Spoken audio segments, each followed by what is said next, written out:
Thatcham Lakes used to be a gravel pit, and the workers filled it in and flooded it when they had finished extracting the gravel. The Nature Discovery Centre is the place that runs alongside the lake. This was opened in 1995. It cost £150,000 to convert the former boating house, and this began a partnership with Newbury District Council, the RSPB and English Nature. The centre closed in 1996 for a £750,000 refurbishment.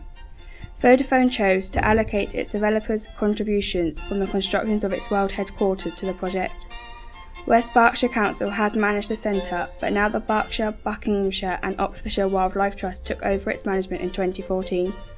The lakes now has a network of footpaths around the lake, ranging from family and friendly walks to longer paths, and these show the wildlife and nature around the lake. The tree in this film is a weeping willow. A weeping willow is a Eurasian willow with trailing branches reaching down to the ground, and is widely grown as an ornamental in waterside settings.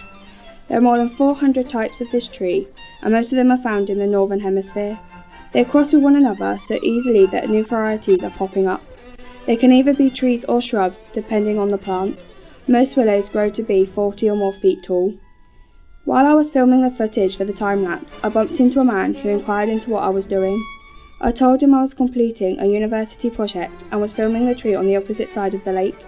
When I told him I was filming the tree, he pointed to the weeping willow and then told me that he had planted that tree as he was one of the first workers at the lake. He now is a photography enthusiast who enjoys taking wildlife at the lakes while walking his 2 dogs.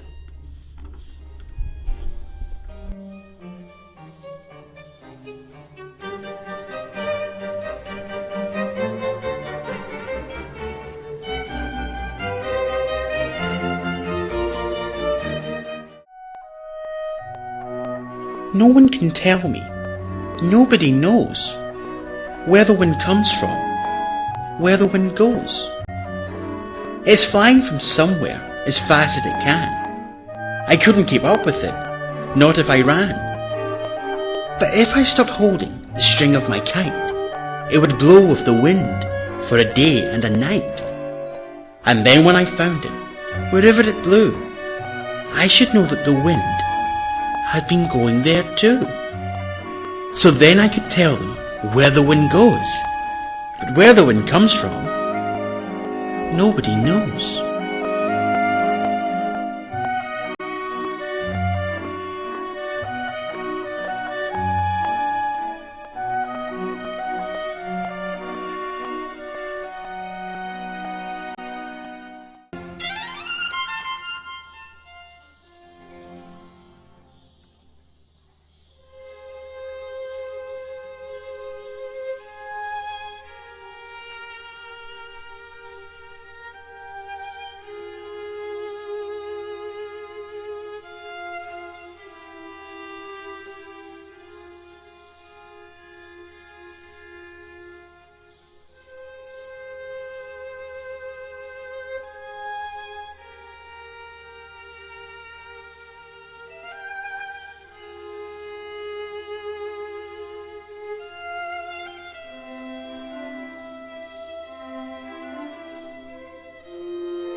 The planets in the solar system spin as they orbit the Sun.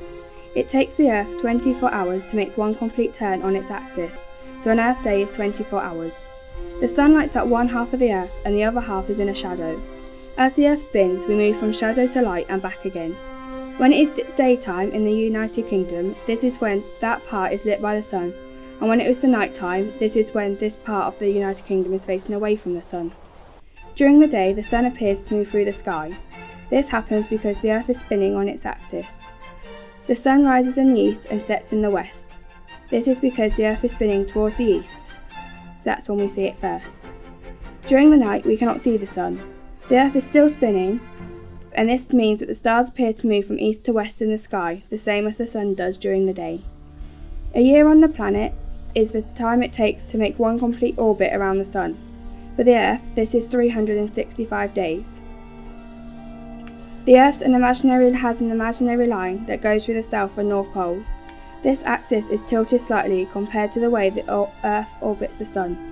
We get different seasons, the spring, winter, summer and autumn, because the Earth is tilted. When the Northern Hemisphere is tilted towards the Sun, it is summer in the UK. And when the Northern Hemisphere is tilted away from the Sun, it is the winter. When it is the summer in the Northern Hemisphere, it is the winter in the Southern Hemisphere.